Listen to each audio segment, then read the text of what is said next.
दू थान धरे वाला हो तो एक थान कोरे वाला हो। दू थान धरे वाला हो तो एक थान कोरे वाला हो। बुझला हर सब जतनी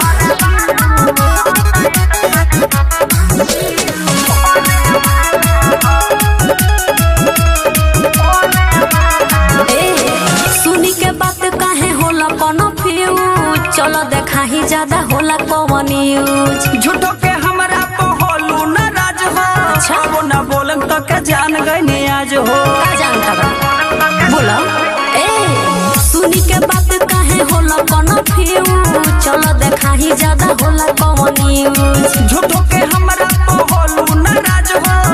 वो ना बोलन तो के जान गई आज हो।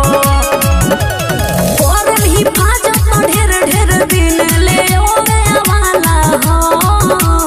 सुना दू थान धरे वाला हो तो एक थान कोरे वाला हो। दू थान धरे वाला हो तो एक थान कोरे वाला हो।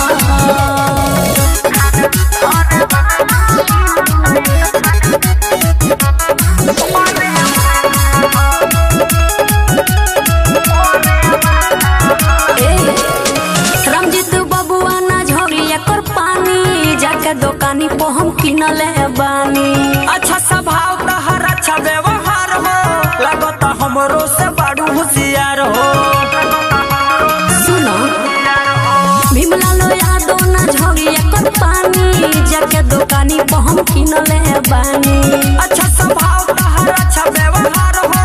लगता हमरो से बड़ू होशियार हो।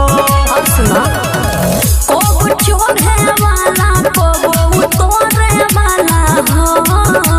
ई का कहलू हो। दू थान धरे वाला हो तो एक थान कोरे वाला हो। दू थान धरे वाला हो तो एक थान कोरे वाला हो।